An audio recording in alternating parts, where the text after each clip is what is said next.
Hello, everyone. Welcome back to yet another political episode. So, we got to talk about Michigan because, of course, Michigan is a big deal in the 2026 elections. Red Eagle just did a video talking about Michigan. I'm going to do a follow-up video on that, and that is this follow-up video. And this video is going to take a more cautionary approach. We're going to take a look at previous election results. And if you can take a look at previous election results, specifically midterm years, you can understand and estimate that, yeah, Republicans don't really do well in Michigan. Republicans don't have a office in Michigan.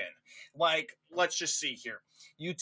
Let's go here. Wikipedia, list of elected state offices. The Nigerian president died. Didn't know that. That's a surprise. I knew that guy. List of presidents. No. List of world leaders. Oh, what am I doing? List of elected state offices.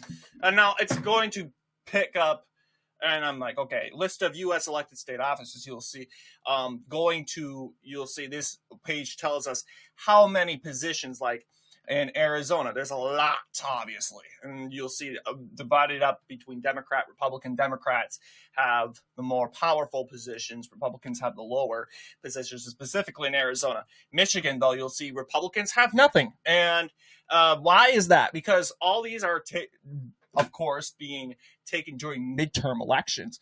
And as a result, low propensity voters, this kind of strains Republicans' ability to actually perform well on these elections. And that's why Republicans really, really, really need to push the incentive to get out and vote. And the good news is we got candidates. Comparing the 2026 elections to the 2022 elections, we have a better shot. And the Democrats will remind us, oh, you're in the White House. Oh, you are the majority in Congress. Oh, you even have the Supreme Court. Why would you be the preferred candidate of change? Now, that's what the Democrats would say. And I'm going to say, hey, look, it's obviously people will look to Democrats as the incentive of change. But the thing is, Democrats have an approval rating of 19%. They have screwed their party to the ground. They have dug themselves in a hole. They've made their bed and they got to lay in it. They've made they're laying in bed with extremists. And honestly, and people don't want to back that.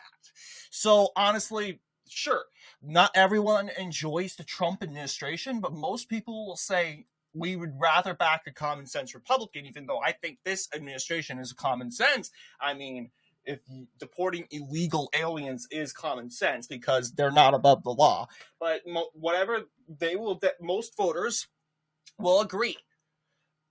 Republicans are more common sense than Democrats. That's a fact. This is a center-right nation. Okay? This is not a center-left nation. Kyle Kulinski even says that, this is, Democrats are center-right. Republicans are far-right. They're fascists. Okay, even Kyle Kulinski is saying this is a center-right, a more right-wing country. Even though what he's saying about the Democratic Party is absolutely inflammatory and wrong. But we're specifically looking at Michigan. What gives the incentives of Michigan to go out and vote? Obviously, Republicans were the candidates of change in 2022. Why did they not do so well in Michigan? Different reasons. First off, the abortion issue, Roe v. Wade, was a huge issue in Michigan. Second, you also have the propensity vote. Republicans struggle a lot, even more than they do in Wisconsin when it comes to the propensity voters. It's not even funny because you go to 2018, you have the same problem. But basically, we'll compare and see our candidates. Regardless of the United States Senate race for 2026, obviously, we don't really have nothing to compare here. But it's looking pretty good for us.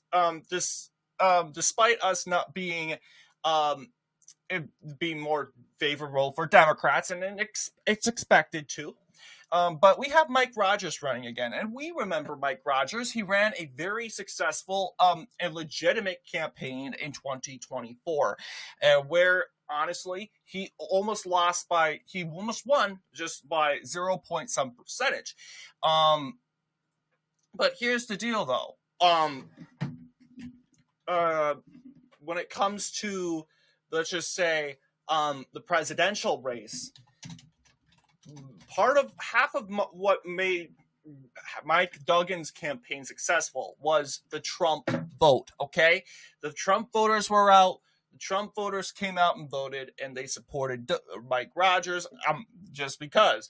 Now, it's true. Elisa Slotkin did run more of a moderate campaign.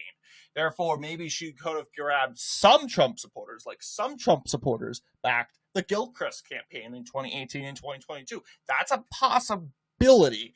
But then again, it's more likely that they would back a straightforward Republican ticket. I'm thinking, yes, Mike Rogers, he could do better performance, seeing that, he had his name on the ballot once. He can run again. And relatively, it can be difficult. It's going to be a challenge, but I think he can do it. And yes, I think the election would look some sort of different like this. It's going to definitely look like due to propensity voters. Now, honestly, I always encourage this. You always want to root for the worst candidate possible for Democrats, okay? If you're a Republican, you want to root for the worst candidate. I would say that Abdul al-Sayed is going to be that worst candidate. I'm not saying that because, he's a foreigner, you're being racist. I'm like, no, because first off, 2 reasons. A, he has lunatics endorsing him. 2, the polls generally agree that, al-Sayed is generally a very weak candidate. And it's true, he's a radical lunatic. He is the populist, leftist candidate. He's like the Zohran Mamdani type of Michigan. So if you were a Republican in Michigan, you ought to probably hope that he becomes a nominee. In fact, double down and say, I'm going to vote for al-Sayed in the primary. Unless it's a closed primary, there's very little you can do. But you already have a lot of the more Muslim voters coming out. You have the Attorney General of Minnesota, woke, extreme, defund the police, Keith Ellison, coming to endorse Abdul al-Sayed. You have Bernie Sanders, obviously, throwing the endorsement, a huge endorsement, obviously. Ro Khanna's come out to endorse him. You also got a Georgia state representative, a solicitor general of Michigan, Abdullah Hamid, that is obviously the mayor of, I want to believe, he did back Trump, I want to believe, in the 2024 election. That was him.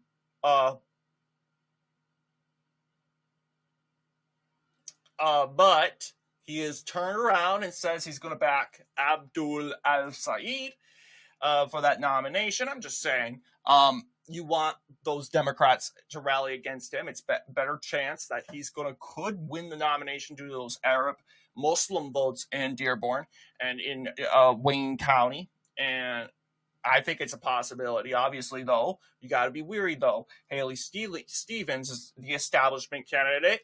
Maley McMorrow is going to be more of an establishment candidate. So you got 2 establishment candidates canceling each other out. So I think it's a good chance that if you get Abdul al-Sayed, you're flipping the seat. When this primary is going to be, that's really up in the air. But Republicans ought to hope that al-Sayed is the said nominee. Because you see a pattern on how these people, these radical lunatics, and how they perform. It's horrible. It's off the track, off the walls, horrible. So but right now it looks like it's a Haley Stevens versus Mike Rogers sort of race. Yes, you see, Abdul Al Saeed does have a base of momentum. He's like, Haley Stevens is beating him by like 2. That's good. That's very good. So he's gaining momentum compared to the global strategy group that suggested that he would just lose by 5 points to McMorrow. But obviously, there's more that are undecided. But what would a Stevens versus Rogers race look like? You might be wondering. I would say it would look something quite different. I'm predicting it. Well, let's see. Stevens. Okay.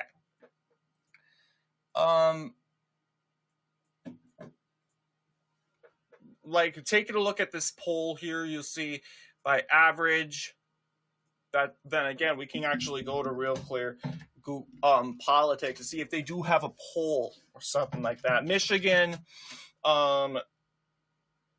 U.S. Senate election 2026, Real Clear Politics, Real Clear Polling, whatever they want. I think it's Real Clear Polling. Rogers versus Stevens, and I want to see if there is a. Okay. There is no average. But if I were to do an average for you all, I would say that so I would say Haley Stevens wins by 1. And if it were something like that, going to Cook Political Report, do our swing-o-meter, if it's a Stevens plus 1 victory, what would it look like? It would look something similar to what relatively how Mike Rogers ran his campaign. But just add the fact that he's not going to have that Trump vote. Yeah, sure, there will be some Trump voters out there, but in 2024, all the Trump voters were out. So keep that in mind. Michigan is a low propensity state for voters, for Republicans, and that could haunt Republicans at the end. But I would say relatively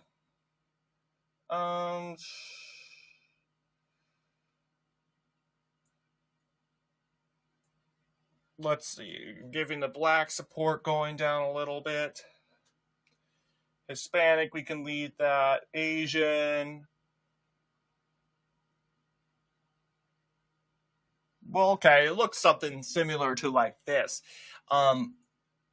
So,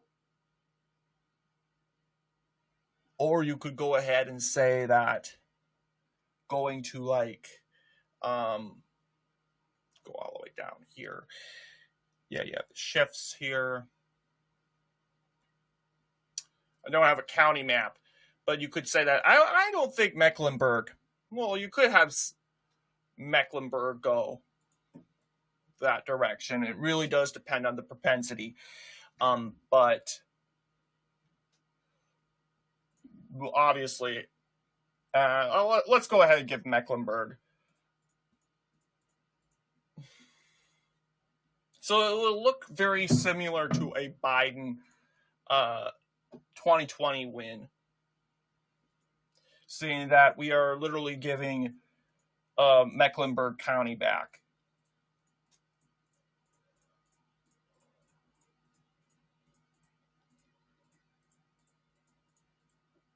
Whoops, there we go. So yeah, predicting like it's going to be like 2020. I know a lot of people don't like to hear that, but it would look something similar to this. 11 counties for Haley Stevens, and 72 counties for Mike Rogers. He loses Mecklenburg County this time around. That is due to propensity vote. But let's just go ahead and swing to the 20. Let's see here. The 2026 gubernatorial election, in which Democrats are going to try to hold a seat. Here's the problem with that, though. Obviously, you'll have 8 years. Oops, this is the Senate race. You have 8 years of Democrat control in Michigan. Okay, 8 years in a swing state. So the possibility is high that Democrats could lose the seat. Like 2014, not too long ago, you had Rick Snyder as the governor of Michigan. He was governor for 8 years. Before that, you had Jennifer Granholm. So Michigan likes this kind of go back and forth with the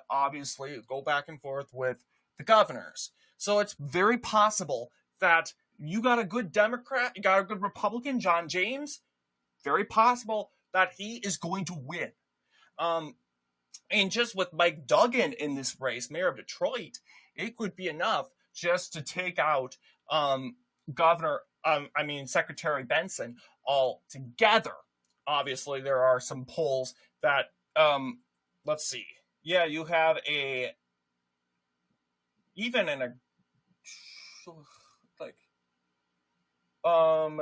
Jocelyn, no. I want Jocelyn, Mike Cox, Jocelyn Benson, Mike Duggan. Yeah, this is what you're mainly looking at, these polls here. And you're seeing like Jocelyn Benson winning by 1 point. You see Mike Duggan has a lot of support. He's in the double digits. He has over 20% of support. So obviously he does have the opportunity. But however, there's a catch. Jocelyn Benson still is leading in the polls. That is not necessarily good. And I know Target Insight has been a long one, but this is 12 points. So honestly, we can't go. I mean, if you want to be real with the polls, technically, Jocelyn Benson is winning more under, let's just say, Jocelyn Benson's winning more than Stevens in the Senate race. So, by average, looking at this, let's see, John James, switch this out. So, James is a good candidate. We know he ran in 2018. He lost to a very strong Democrat. But he ran 2 years later in 2020 and did relatively good. Now, people will say, oh, well, Trump carried him through. Well, that's true. Trump did carry him through. But here's the thing. In 2022, he was elected to the House of Representatives, where he relatively is pretty popular. So compared to those 2 runs he made in 18 and 20, you have now, obviously, a new John James running, who is a congressman. While his background was really non-political back then. He wasn't really experienced, and he was still performing quite well. So, I don't want to get people's hopes up. I'm not going to predict him the winner, simply because we don't have enough polling evidence suggesting he will. But supposedly Mike Duggan is going to pull something off and eject John James into the set, unless Jocelyn Benson bribes him out. That would be a problem. But let's just say, by average, I would say it's plus 5. I would say it's Democrat plus 3 in this case, or this time around.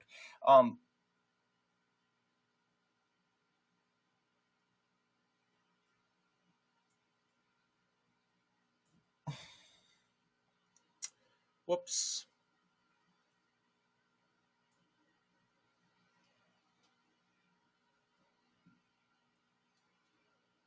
But probably lower down the African American vote.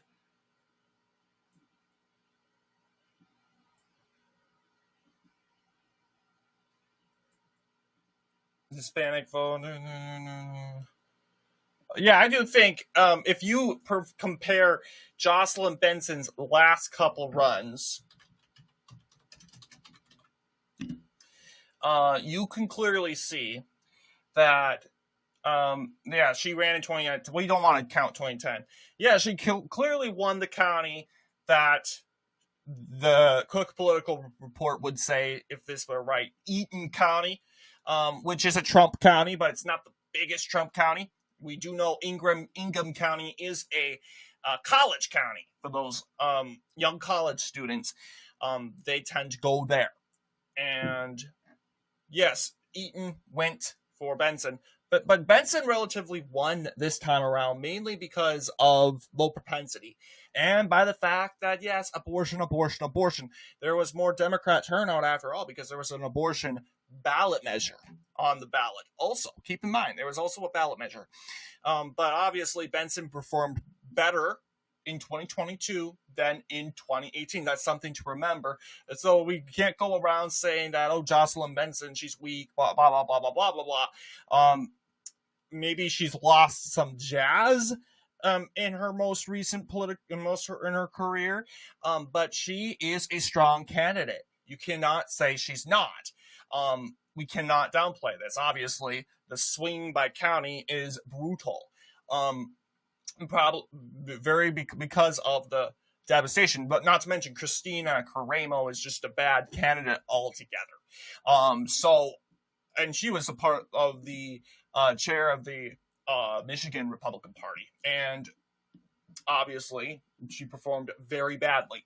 So very well, I think she's going to possibly carry Eaton County, and mainly I think personally maybe there's going to be a high amount of Trump supporters coming out and voting for her. I don't think she's going to blow it out like she did in the last couple races. 2018, she couldn't even win Grand Traverse County. And do you think it's going to be a repeat of 2022? No. 2018?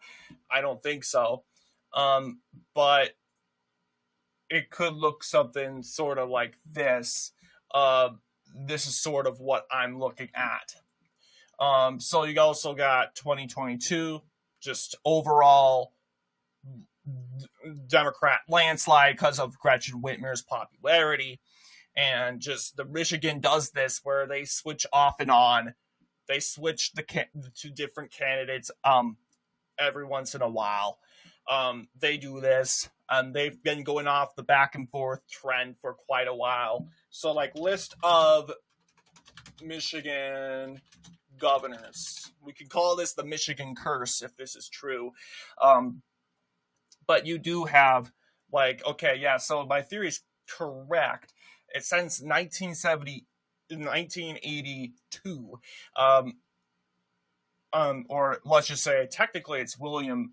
Yes, since 1970, Michigan has been going back and forth in what I want to call the Michigan curse when it comes to governors. So basically, if this curse is going to continue, then it will be John James will be the next governor if he is nominated and if he's correct. Which, going back to a precedent that has existed since 1970, it's a 78. It's a pretty big gamble that Republicans could possibly end up in the mansion. Simply because, yeah, it wasn't too long ago, 8 years, less than 10 years, you had Rick Snyder, who was the governor of Michigan. And I think relatively it is possible you will end up something like him in the future. But what about minor races? A lot of people say, what about, because a lot of people never talk about the minor races. Like, we can talk about, I don't want to make this video long, and that's why I'm kind of going to skip the U.S. House of Representatives. What about the Secretary of State? That's a question for a lot of us. Like, obviously, the Secretary of State's been solidly Democratic. When was the last time we had a Secretary of State? That was Ruth Johnson, 2014, carried by Mr. Schneider, Governor Schneider, in his re-election bid, and obviously it was a low turnout in 2014. 2026, you have some candidates running, obviously. In Democrats, you got Barbara Byram, who is the Ingham County from clerk, and if she runs, she wins the nomination. She's probably winning Ingham. It's very likely. Republican, you got, of course, Anthony Forlini, Macomb County. That is actually a very good opportunity. He's going to pick up and incentivize voters to vote for him, and especially from Macomb County. Those are where you got to get those numbers up in order to have a good performance and a good night. So you could essentially say it looks nothing real different to our gubernatorial race, if you want to really look at it that way. But for Leany, you have obviously the Deputy Secretary of State running, but Bynum seems to be the favorite in this set. And I think I would rather have the Deputy Secretary of State, because I don't like, it's not a good sign to know that you're going to lose a county, a swing county, which is Ingham County, which is this one right here. And it doesn't have much people, but then again, it incentivizes people around the area to vote for her because she's the favorite daughter. So that, of course, does it concern me? Not if we get Forlini running in Macomb County. Who is from Macomb County, obviously, being the name recognition, can grab votes in Oakland County and Wayne County and areas around that area, which is very populated in Michigan. But that was the Secretary of State. We can very much well pick that up. If, of course, the top of the ticket, which we got two great candidates, John James and Mr. Rogers, running. And I think it's very well and very likely that he would win. If you have Eaton, it's likely, saying it's a bellwether. It's a bellwether that will often deter that Democrats would win, especially with the low propensity, with the high propensity being on their side. The last race, the Attorney General's race, we already saw this. Dana Nessel, is she running for re-election? I think she's term limited. Yeah, she cannot seek re-election. Last couple of years, yes, she was relatively weak in 2018. It was a close race. She didn't get to 50%, but the low propensity and Republicans not showing up. Horrible campaign for Tudor Dixon. Horrible campaign for the Secretary of State race. Just a good year for Democrats in Michigan. That determined Dana Nessel as an overperformer of it all. And let's see, 2014. Yes, Bill Schuet was the last occupant of this office. And it's very likely, this propensity curse that Republicans have. Yeah, Mike Cox tried to run in this Senate race, and he might be a good, I think Rogers is better. But you have, obviously, him running for Senate next year. But he's been out of the picture for a very long time, though. So, yeah, Republicans can win, obviously. They just need to get out the votes when it comes to the said momentum. I do have a feeling that Republicans will get that out. Let's see here. 2026. You got Democrats in their convention. You got Kevin Chewieski. He is, of course, the defense attorney and former superintendent of Catholic schools in the Archdiocese of Detroit. He's running for attorney general. And you got, of course, the declared candidates, Carrie McDonald, Ellie Savitt, Mark Totten. Okay, so it could be that Mark Totten is leading right now. He has a U.S. representative endorsement. That's huge. U.S. attorney from the Western District, obviously, of Michigan, that district court. What would this look like? Obviously, I think predictably he would probably win if this were a Totten versus Keweenaw race, Toten would probably win the swing counties like Mecklenburg, what's it called? Yeah, Muskegon County, which has swung back and forth to both parties so far. But I think being in that area, he's probably going to pick that up, representing that area too. Also,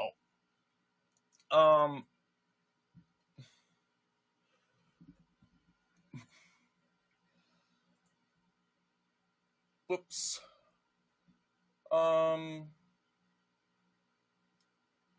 We're looking at Western District. Could possibly pick up Eaton because of the low propensity vote. But I think it's going to look very similar to the governor and secretary of state races. Why? Because obviously, you got to remember, Senate race, governor race, good Republican candidates will likely not. It would be unlikely that they will hurt these said Republicans. They would benefit. So I do not think it's going to be a blowout in 2022, 2020, and 2018. So you'll already see good chances. Now, is this a stretch for Republicans? Absolutely. Republicans, this is a stretch for them. This is going to be a challenge to actually win these offices, but they can do it. But this is my Attorney General prediction also. But anyway, what do you guys think in regards to this video? And for the mentionings of, let's just say, the important and critical two Michigan seats in the House of Representatives, I do think the Macomb County House seat is going Republican. I'm not concerned about it, especially when you got John James running, who is going to incentivize people in his district to vote Republican. You also have Tom Barrett.